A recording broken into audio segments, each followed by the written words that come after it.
이번 8번째 지방선거인데요. 과거에 어떤 지방선거 못지않게 이번 지방선거가 초미의 관심을 모으고 있습니다. 정가는 물론 이려니와 온 국민들이 아주 깊은 관심을 갖고 있는 것이 이번 지방선거입니다. 왜냐하면 대통령이 취임한 지 20일 만에 치러지는 선거입니다. 5월 10일 날 취임을 하고 6월 1일 날 지방선거가 있습니다. 대통령으로서는 공부도 하기 전에 중간고사부터 치르게 되는 겁니다. 그래서 6월 1일 지방선거를 어떻게 18개, 17개인가요? 광역단체장, 특히 그중에서도 여기 이제 성적표가 어떻게 나오느냐에 따라서 윤석열 대통령이 국정 동력을 크게 얻어서 비록 여소야대지만 하고 싶은 일을 제대로 추진을 할 수 있게 될 것인가, 아니면 거꾸로 국민의힘이 참패라도 당하면 대통령마저 힘을 잃고 식물 대통령이 될 가능성이 있다. 지금 그 첫 번째 리트머스 시험지가 6월 1일 지방선거입니다. 그중에서도 서울시장, 경기지사, 인천시장 이런 수도권이 매우 중요합니다. 매우. 그중에서도 경기도지사. 왜? 윤석열 당선인과 마지막까지 0.73%포인트 차이로 경합을 벌였던 이재명 전 경기지사. 그 이재명 전 경기지사가 경기도에서 윤석열 당시 후보를 5%포인트 차이로 이겼기 때문입니다. 그래서 윤석열 당선인과 이재명 전 경기지사는 이제 정치적으로 빠이빠이 결별하는 관계가 아니라 지금도 매우 복잡한 기랑 관계로 엮여 있다. 이렇게 볼 수 있는 겁니다. 만약에 경기도 지사를 뽑는 경기 선거에서 더불어민주당이 이기면 이재명 전 지사가 갑자기 정치적 에너지를 얻어서 올 여름 8월 달에 있을 더불어민주당 전당대회에서 당 대표로 될 가능성이 매우 높습니다. 그러면 가령 대통령과 우리나라 야당 1당과의 영수회담이 열린다고 할 때 그때 그 영수회담이 만만치 않은 회담이 되는 것이지요. 그래서 이제 그렇게 경기지사, 서울시장 다 중요합니다.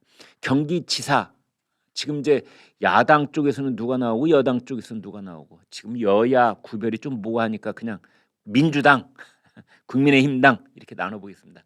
민주당에서는 첫 번째가 김동연입니다. 지금 여론조사가 나와 있습니다. 민주당 쪽에서는 누가 제일 지지를 많이 받고 있는가 순서를 봤더니 김동연, 안민석, 염태영, 조정식, 송영주 이런 순서입니다. 김동연이 24.1%, 안민석이 16%, 염태영 15.7%, 조정식 4.5%, 송영주 2.4%.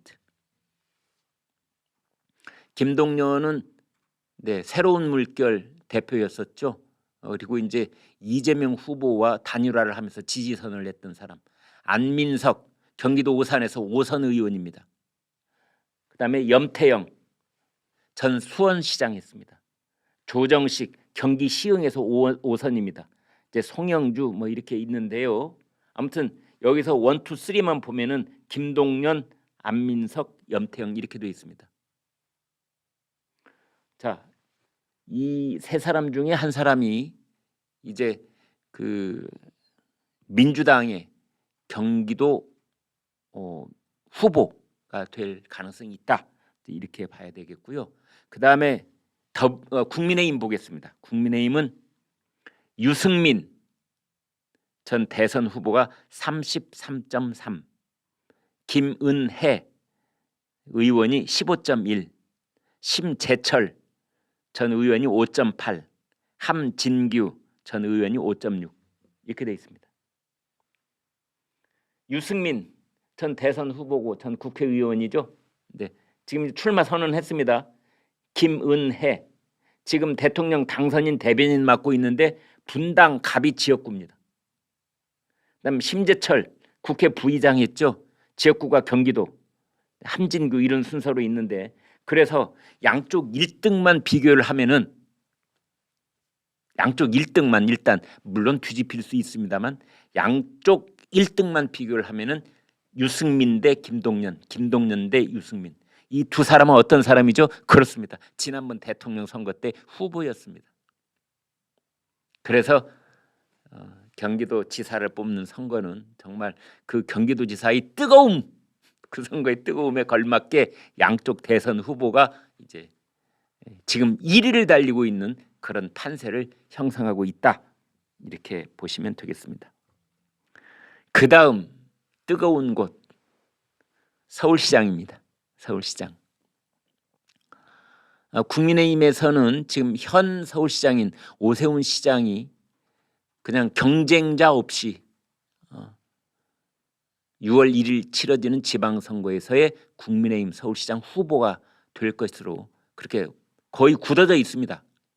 큰 이변이 없는 한 국민의힘에서는 오세훈 후보. 이제 문제는 민주당입니다. 민주당의 송영길 전 대표가 나서고 있는데 이것 때문에 지금 민주당이 두 쪽으로 쪼개질 위험이 있습니다. 송영길이 서울시장에 나서는 걸 반대하는 사람이 만만치 않게 있습니다. 더불어민주당 내에. 그 반대하는 쪽의 목소리가 이렇습니다. 서울 지역 의원 20여 명은 이번 대선 패배의 책임이 있는 송영길 전 대표로는 서울시장 선거에 이길 수 없다는 데 공감대를 모았다. 우리는 오늘 기자회견을 열고 송영길 전 대표 차출론에 반대하는 입장을 발표할 예정이다. 또 송영길 반대쪽에 있는 한 의원은 이렇게 말했습니다. 이번 서울시장 선거는 이기기 어려운 선거인 만큼 지더라도 잘 싸웠다고 평가받을 수 있는 사람이 누구인지를 찾아야 한다. 결국 새로운 인물이 나서서 나머지 구청장 지방의원 선거를 이끌어야 모양새가 좋지 않겠느냐. 송영길은 안 돼. 대선 패배의 책임이 있는 두 번째 사람, 첫 번째는 이재명, 두 번째는 송영길 대표 아니냐. 서울시장이라니. 이렇게 반대를 하고 있다는 거고요. 그런가 하면 찬성을 하고 있는 쪽도 있습니다. 특히 이재명 전 경기지사의 측근들, 그러니까 이재명파, 명파 이쪽이 송영길 지지입니다. 송영길 전 대표만이 국민의힘 오세훈 서울시장에 맞설 수 있는 유일한 카드일 것이다. 대선 막판에 민주당을 도와준 것은 결국 2030 여성층이 아니겠느냐. 이들을 결집하려면 송 전 대표밖에 없다. 지금 이러고 있습니다. 그래서 뭐 이제 별의별 얘기들이 다 나오고 있는데요. 이낙연 전 대표가 서울시장 선거에 나와야 된다. 뭐 이런 얘기도 있습니다.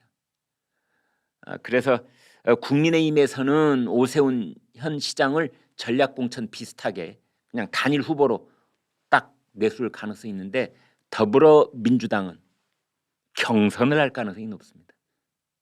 왜? 당내에 송영길 반대파가 있기 때문에. 그래서 서울시장 선거를 놓고 친문 대 친명이 또 한 번 칼 부딪히는 소리를 낼 수도 있다. 뭐 이런 분석도 나와 있습니다. 그 다음에 또 저희가 관심을 가질 만한 광역단체 선거가 대구시장입니다, 여러분. 대구시장. 지금 현재 권 시장이 3선 안 하겠다. 그래서 이제 3선 포기를 했기 때문에 나머지 사람들 이제 민주당은 당선 가능성이 희박하다고 보고 국민의힘 쪽에서 당선 가능성이 높다. 그래서 세 사람 이름이 지금 거론되고 있는데요. 홍준표 현 의원이죠. 전 대표를 했고 그 다음이 유영하, 박근혜 전 대통령의 거의 비서실장처럼 지난 5년 동안 일을 해온 유영하 변호사죠. 그래서 지금 이 홍준표, 유영하 아무튼 그 둘 다 이미 대구시장 출사표를 던졌기 때문에, 그리고 박근혜 전 대통령이 유영하 변호사의 후원 회장을 맡기로 했답니다. 그래서 사실은 홍준표는 유영하하고 싸우는 것이 아니라 홍준표는 박근혜 전 대통령과 싸우는 그런 형국이 됐습니다. 유영하만 상대했을 때는 뭐 승산이 충분히 있다라고 생각했을지 모르겠는데, 유영하 뒤에 박근혜 전 대통령이 있게 되면 이제 판세는 매우 만만치 않아진다. 이런 분석까지도 나와 있습니다.